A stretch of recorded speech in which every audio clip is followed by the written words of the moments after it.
Om Namo Bhagavate Vasudevaya. Om Namo Bhagavate Vasudevaya. Om Namo Bhagavate Vasudevaya.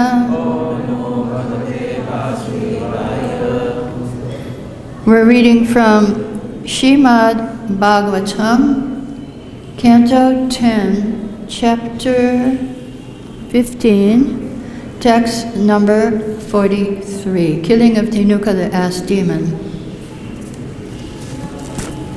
Pītvā mukunda-mukha-sāragham akṣi-bhṛṅgais.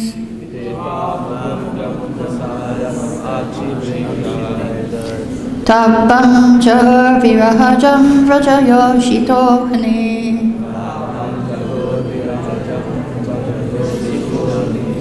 Sat-kṛtiṁ samadhigamya viveśa goṣṭhaṁ.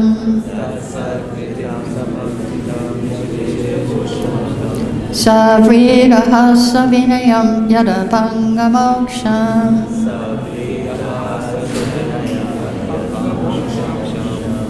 pītvā mukunda-mukha-sāragham akṣi-bhṛṅgais.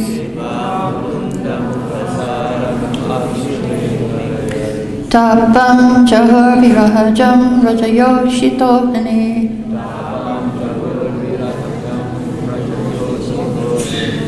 sat-kṛtiṁ samadhigamya viveśa goṣṭhaṁ.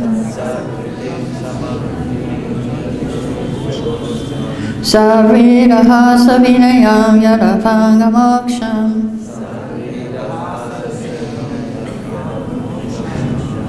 Chant pītvā, drinking. Mukunda-mukha, of the face of Lord Mukunda. Sāragham, the honey. Akṣi-bhṛṅgais, with their beelike eyes. Tāpaṁ, distress. Jahur, give up. Viraha-jaṁ, based on separation. Vraja-yoṣitaḥ, the ladies of Vṛndāvana. Ahni, during the day. That. Sat-kṛtim, offering of respect. Samadhigamya, fully accepting. Viveśa, he entered. goṣṭhaṁ, the cowherd village.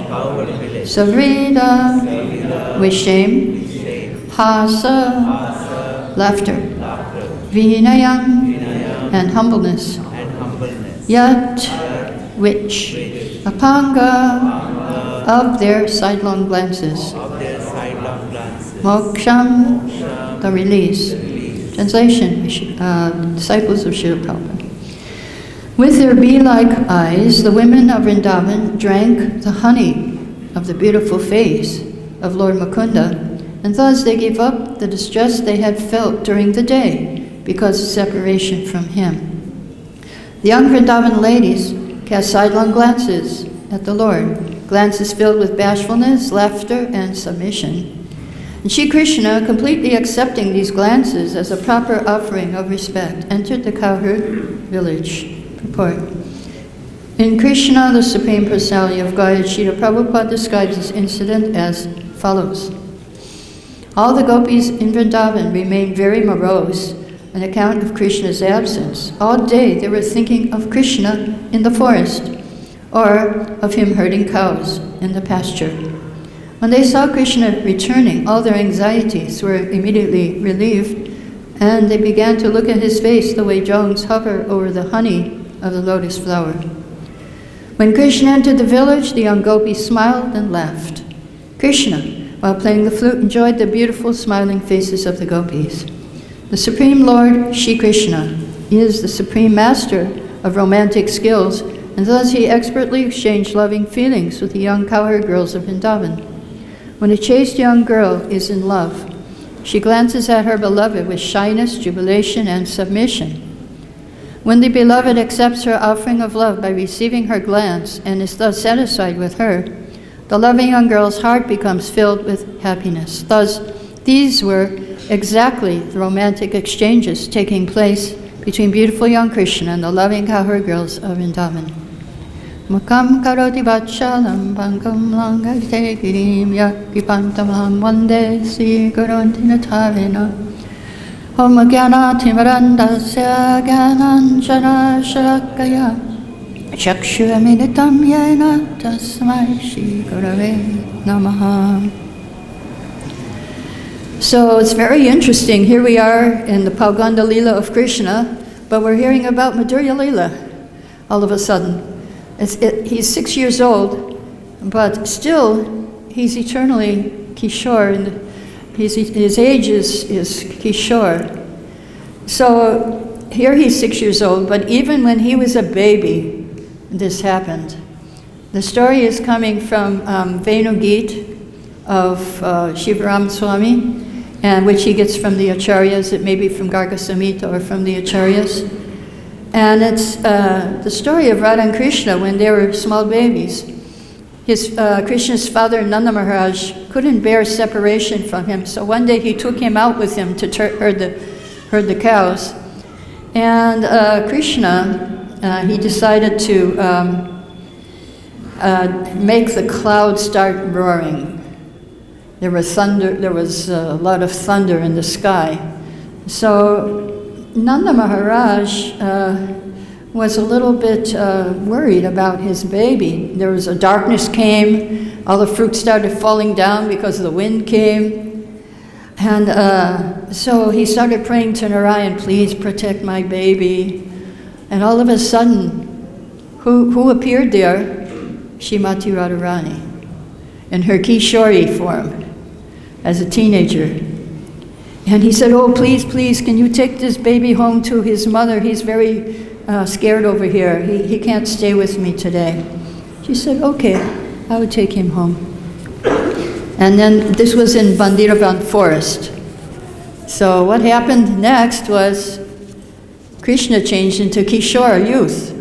So here we have Kishore and Kishori together. And Brahma appeared and he said, I want to marry you two, because in the future people will criticize you and your relationship. So Lord Krishna and Radharani went to, he had a pavilion all set up with flags and decorations, and the demigods were there waiting. And Brahma ignited the sacred fire, and they said the mantras, and they circumambulated the fire. And Radhika and Krishna were exchanging garlands, lotus garlands, which were filled with bumblebees. So then they finalized the marriage of Radha and Krishna. That's in Vṛndāvana forest. You can see over there if you go across. And so then Krishna, all the demigods were making joyful sounds, jai, jai, and they're also playing drums, so that helped with the thundering sound. And then Radha and Krishna began to dance, Rasa Lila, and the thundering of the drums was keeping in time with their dancing. And they had many, many wonderful foods to eat also. Everything was prepared for a whole marriage ceremony. And then Krishna decorated Radharani with beautiful flowers and decorations. And then Radharani wanted to decorate Krishna, but all of a sudden Krishna changed into a baby again. He said, oh, where have you gone? Well, come back. And then the voice came from the sky, no, very soon you will get all your desires fulfilled. So then Radharani took the baby and went home and gave the baby to Yashoda. And they both went to sleep in their beds, baby Krishna and baby Radha. And then there was so much thundering that their parents were worried, and they looked to see they were okay. And yes, both the babies were smiling and dreaming about their marriage. So this even in infancy, it's there. The Mathurya Rasa is there, and all of a sudden we have it here in this chapter at the end. It's going on already, even though these girls are married. So in the purport, it says that the Supreme Lord Krishna is the Supreme Master of romantic skills, and thus he expertly exchanged loving feelings with the young cowherd girls of Vṛndāvana. When a chaste young girl is in love, she glances at her beloved with shyness, jubilation, and submission. When the beloved accepts her offering of love by receiving her glance and is thus satisfied with her, the loving young girl's heart becomes filled with happiness. So this was happening already. Krishna would come home from the forest and from herding the cows, and he would meet all of the devotees, and with the gopis he would also meet them, and they would exchange so many things on the subtle level. Now this was still purva rag. They hadn't really met Krishna yet, but they were already having exchanges. So Vishwanath Chakravarti Thakur asked the question, what did the gopis do when they approached Krishna? So this verse answers the question. They were drinking the honey, sāragham. Sāragham, the honey of his face. So we get that opportunity here every day. We have the beautiful face of Krishna, and we can drink the honey also. We may not be in Madhurya Ras, but at least we can see the beautiful face of Krishna. And all his decorations every day, newer and newer decorations. So Vishwanath says they did not just look at Krishna, but they stared at him. They stared at him. I mean, the sidelong glance was also there, and then after the sidelong glance, they were just staring at him. So then Vishwanath says that, but they were very shy. When Krishna actually saw them, then they were happy. Jubilation, here it says they were in jubilation. So when he met their glance, then they were happy. But then they were very shy, and so they were covering their faces and covering their mouths and everything, like ladies in Braj do sometimes.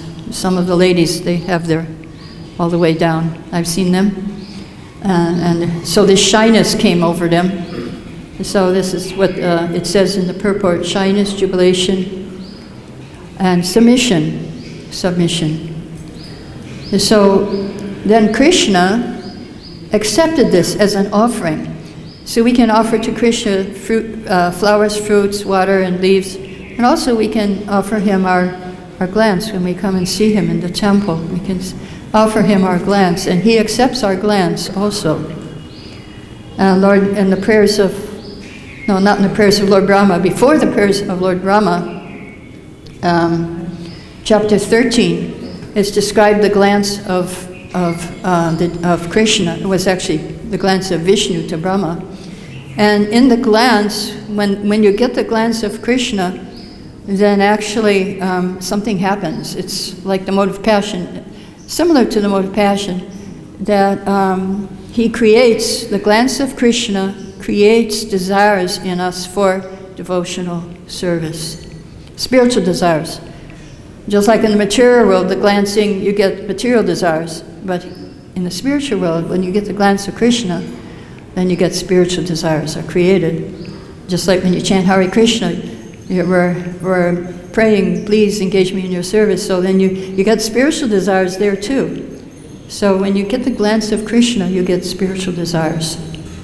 And for the gopis, that meant conjugal, that meant Madhurya Ras. For us, it has different meanings. We may be in the Dasya Ras or Sakya Ras or whatever, parental Ras. But when we get the glance of Krishna, then those desires will be awakened. So another meaning Vishwanath Chakravarti gives, as Krishna respectfully accepted the gopi's shy glances, sat-kṛtiṁ, and apāṅga-mokṣam, which were like bashfully controlled smiles, entered the village, the young women gave up the pain of separation. So Prabhupada mentions that in Krishna book. Even though they're so young, all day they were thinking of Krishna. Just like in Venugit, it says, "Oh friends, those eyes that see the beautiful faces of the sons of Maharaj Nanda are certainly fortunate. As these two sons enter the forest, surrounded by their friends, driving the cows, they hold their flutes to their mouths and glance lovingly upon the residents of Vṛndāvana." So this is the best object of vision. So we should take pictures when we I mean, not with a phone, that's not allowed, but with our eyes, we can come and take pictures every day of the deities and keep them in our heart. And then we can look at those pictures throughout the day and remember what Krishna was wearing, what they were carrying. Sometimes they carry the ropes, Krishna Balaram. They carry the ropes. And the meaning of that, I mean, of course it's for herding the cows, but also it's to catch some fortunate soul on their way on that day and bring them back to Godhead. So we can pray like that. Okay, I see a rope. Can you please get me today? I'm ready to go. Very ready. So now the gopis are far away in the village during the day, and they're lamenting in purvarag, yes. In separation, a moment seems like hundreds of years. They're thinking, what's the use of our eyes? Now we can't see Krishna. Now we can't see him.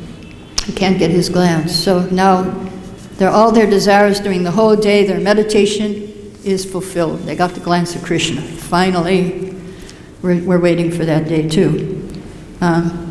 So when Krishna, what do they do? How do the gopis behave in separation? They're an example for us, always thinking of Krishna. So in Ras Leela, Krishna also separated from the gopis. And Srila Prabhupada describes that in Krishna book. When they saw it was getting gradually darker, they stopped going deeper into the forest. They went to the bank of Jamuna, and they were thinking of Krishna. And they began to chant his glories. And what were they chanting? Guess what?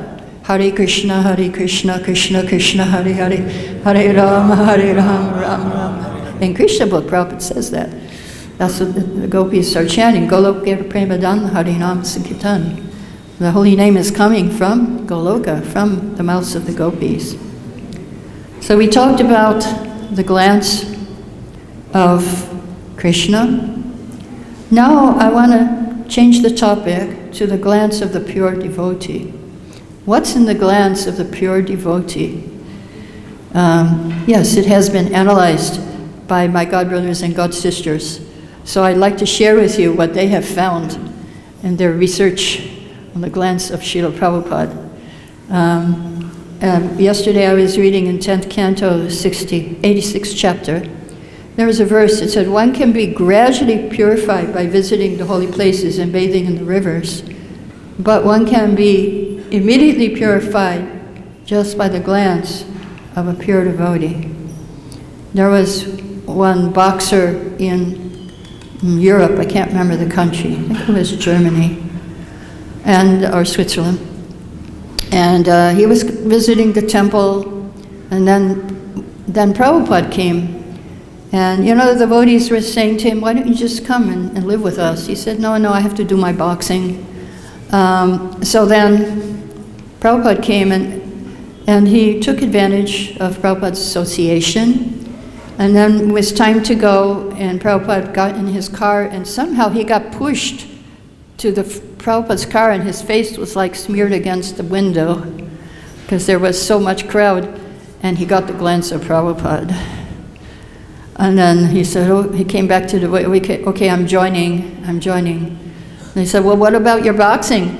Well, after a glance like that, how can I go back to my boxing? So Prabhupada had that power that he could, through his glance, he could awaken us. The first devotee I'd like to share experience with is Radhanath Swami, who was here in Vṛndāvana, living in Vṛndāvana. And he met Prabhupada here, actually. And one day he was walking to his car after giving a lecture, and Maharaj said, I, along with crowds of other people, bowed down to him. When I got up, I saw Srila Prabhupada right in front of me.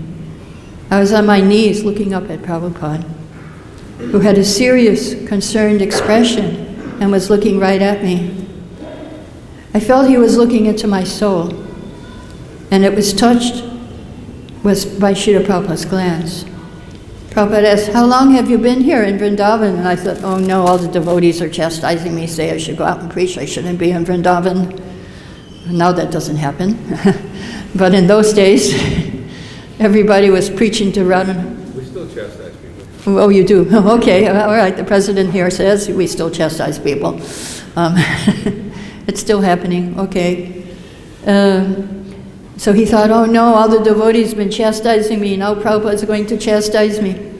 So he was shyly, he said, I've been here about 6 months. So Prabhupada was glancing at him, penetrating him with his glance. Seemed like hours, but maybe it was about 30 seconds.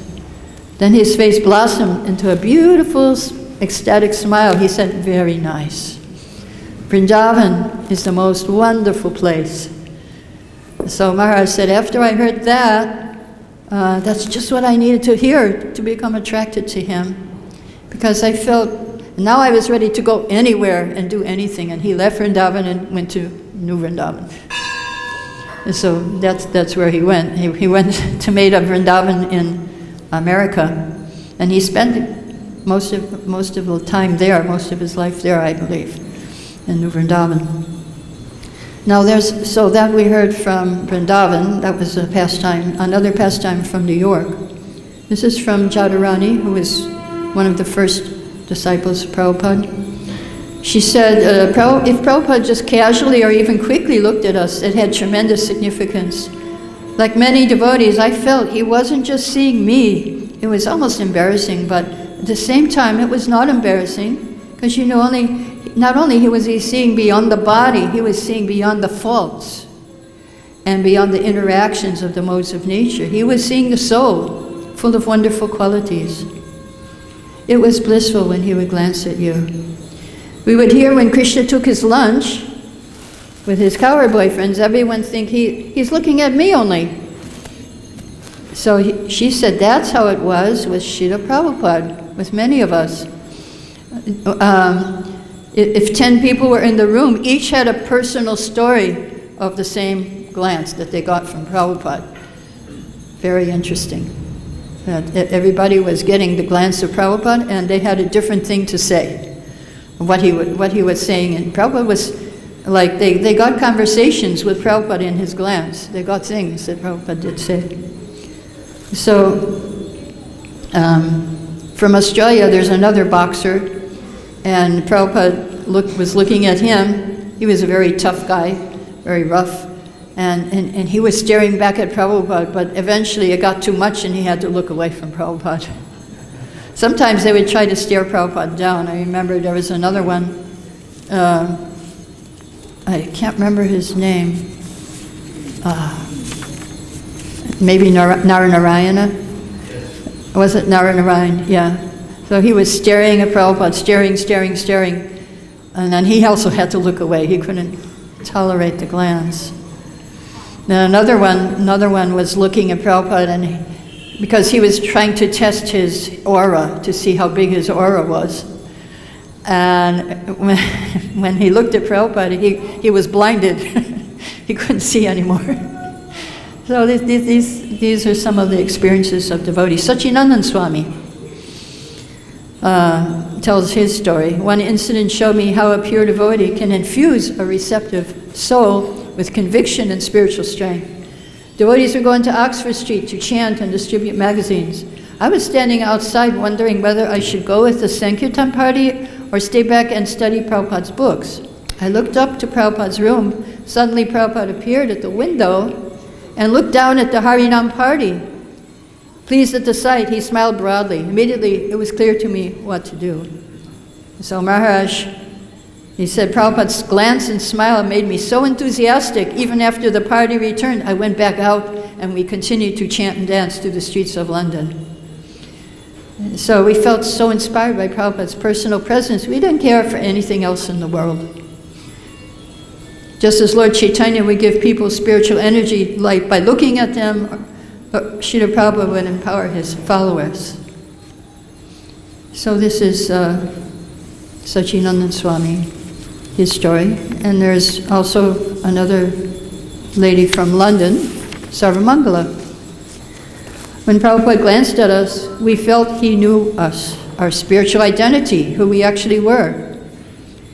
His glance held more than compassion. He saw us as spiritual personalities.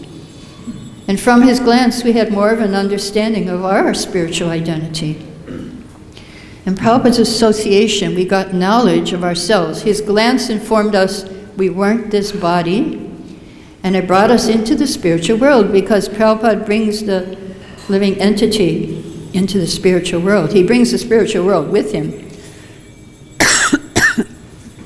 So it wasn't just sentimental. Every time we saw him, we experienced these transcendental truths.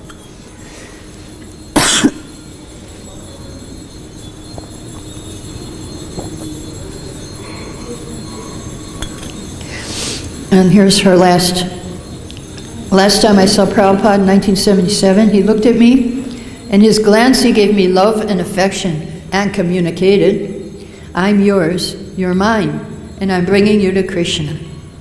I could see he had been there for me for many lifetimes, and he was saying, please come back to Krishna. It was like a glimpse of the spiritual world. So there we have the topic of the glance. We can go on much more. In Krishna's glance, there's so many things. There's creation, there's destruction, and there's maintenance in Krishna's glance. But today is the disappearance day of Jagannath Das Babaji, so we'll say a few words about him. He lived for 144 years. They used to carry him in a basket because he really couldn't walk. He would live 6 months in Navadvip and 6 months in Vṛndāvana. He had a Bihari, he had his Brajavasi servant, would carry him on his shoulders in a basket. He would just sit in a little basket and carry him. But whenever there was Nam Kirtan, he would jump out of the basket and leap and dance in Kirtan. One time, he begged a roti from a bangi in Vṛndāvana, a street sweeper. And so the people came to protest. How can you do this? And now people are speaking bad about you. You took a roti from a bangi. You're not supposed to do that. They say Baba's gone mad. He's defying the age-old traditions. And Maharaj replied, you are all learned people. Don't you know the importance of the dust of Vṛndāvana? It is so surcharged with Krishna Prem, even Lord Brahma desires to become a particle of Vraja-Raj. Isn't a Vṛndāvana sweeper constantly serving the dust, breathing it, rolling in it, and bathing in it more pure than anyone else? So, silence filled the air, indicating everyone accepted what he said. So he was revolutionary. All of them were revolutionary. Bhaktisiddhanta, Srila Bhaktivinoda Thakur, everybody. Now, it's also the disappearance day of Rasikananda, disciple of Shyamananda. He was in the first book distribution party, taking all the books, a whole bullock cart of books, from Vṛndāvana to Orissa, to Bengal. And he was delivering everybody, from pious royal families, kings, to Muslims, to Brahmins, to outcasts, to atheists, and even wild animals. One time some mad elephants attacked him, and calmly he chanted Gauranga, Gauranga, Krishna, Krishna, and was sprinkling water on the mad elephants. They immediately stopped charging and humbly bowed their heads and raised their trunks and bellowed, Hare Krishna, Hare Krishna. Not the whole mantra, just a couple of them. Another time, there was a Muslim king who was against Rasikananda, and he sent a mad elephant to charge. And he calmed this elephant and he initiated him. He whispered in his ear, your name is Gopal. So this elephant did service later on for devotees. He would bring food to the devotees in the forest, who were living in the forest. So he got an elephant disciple. So how did he leave his body? They were having kirtan, and with mridanga and kartals, very powerful kirtan, and he left his world by entering into the Kirchor Gopinath Diti in Ramuna. He entered into the deity. And devastated in separation, his disciples dropped their mridangas, their kartals, and their bodies. They also left their bodies. So, powerful incident with Rasikananda. Now, the last one's disappearance day is Tamal Krishna Maharaj today, our Tamal. So he was a pioneer in America and LA, a pioneer in India. He was a pioneer in the Radha Damodar party, distributing books in USA. And finally, he was a pioneer in China. So in the letter, when he was in LA, Prabhupada said the LA Center is now especially meant for training devotees and dispatching them in different centers and wherever they are required. So open correspondence with Tamal Krishna, and I also tell him to assist you as far as possible. So right from the beginning, I mean, he was probably a devotee for one year or 2 years, and he was already a leader. In his sannyasa initiation, Prabhupada said, anyone who has taken birth as a human being in the land of Bharatvarsha, Janma Sarta Kodikoro, Pura Upakar. It's a duty. So Prabhupada said it was the duty of the Indians to take this up. But he said, but they are packed up in a limited space. I mean, that's why they didn't follow, he said. I'm so much obliged to you that you American boys are taking sannyasa and preaching the cult of Lord Chaitanya all over the world. Thank you very much. We'll stop there if anybody has questions or comments. Of course. What would be a class without Panchagoda's question? It says that gopis are giving sidelong glances and smiling at Krishna. And Krishna has so many beautiful queens that we're all trying to get his attention. But it seems that Krishna is self-satisfied, and although he appreciates the smiling glances and the trying. Why is it that we're being part and parcel of Krishna? Why do we need to be satisfied by external objects, or on a spiritual or material level, where Krishna is fully self-satisfied all the time? Why do we need to be satisfied? Krishna is fully self-satisfied. Yeah. Why can't we just be self-satisfied also? Well, we can if we connect with Krishna, because he's self-satisfied. If we connect, then we'll also be self-satisfied. If we make the connection, now we're kind of disjointed, we're disconnected. And that's why we're not self-satisfied. We're trying to make the connection with the things of this world.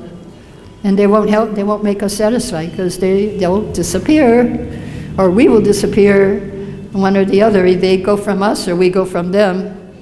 But Krishna is always there. Well, in Satyabhama was saying that, okay, you bring me a flower, show me your love. Krishna did it anyway. So does he feel obliged to satisfy his devotees? He does feel obliged to satisfy his devotees. And that was his relationship with Satyabhama. It was like always fighting together. That was his happiness. And she would challenge him, and he would meet the challenge. And so she challenged him, I want a whole tree. You give a flower to Rukmini, now I want a tree. If you don't give me a tree, then I don't know what would have happened. But they called him henpecked. Henpecked, yes. But he was not really henpecked, but he was obliged to the devotion of his devotees. Can you explain henpecked? Henpecked? Oh, henpecked means that, like, the husband does whatever the wife says, and he cannot, he has no independence. I think that's normal. I could tell the story about that with Birbal and Akbar. One time Birbal was late for the court, and Akbar said, why are you late? And Birbal said, well, my wife, I had to do something for my wife, and it was immediate, I couldn't leave. He said, you listen to your wife, Akbar said? He said, of course, everyone listens to their wife. He said, okay, prove it. He said, all right, call all the men here to the court, to the village, to your window. So all the men of the city came, and Birbal said, okay, whoever listens to your wife, go on this side. There was a stampede. Everyone went on that side except for one man. And Akbar said, "You are very brave. How come you didn't go on that side?" He said, "Because my wife told me to avoid crowds." So Birbal proved it. Anyway, okay, what is your question, Maharaj? You quoted Vishnu Chakravarti. Right, Saratidarshini. And you said that Brahma did that marriage in Mandira. Yes, yes. So nobody would criticize. Yeah, so nobody would, that's what he says, yes. So then it says that married gopis Yeah. in a sidelong glances and so on. Yeah, they were married, yes. Now, are they actually married or apparently married? Apparently married. Actually, well, I mean, if you look deep into the Acharya's commentaries, for one thing, the year that they got married was the year that Brahma stole all the cowherd boys and calves. So who did they marry? Krishna. That's one thing. And then then it goes on. There's a whole, you read the end of Gopal Champu by Jiva Goswami, and he has a lot of stories about that, where they weren't actually married. So one story? One story, you want that? That's huge. Not just one story. No, it's altogether one story. I mean, it's like 2 chapters. Summarize. Yeah, according to Jiva Goswami, so first of all, they married Krishna, and second of all, Yogamaya made duplicate copies of all the gopis, and they lived with the husbands, and the other gopis were not there. They were not living with their husbands, but it appeared as if they made duplicates. And then later on, Krishna had a huge marriage ceremony and married all of the gopis, all of those gopis. That's a summary of it. And the Abhimanyu factor? Yeah, he's an expansion of Krishna. How, I don't know. That I can't answer. How he's an expansion, but it is said by the acharyas that he is an expansion of Krishna. How he is, that would be hard to say. Any other questions?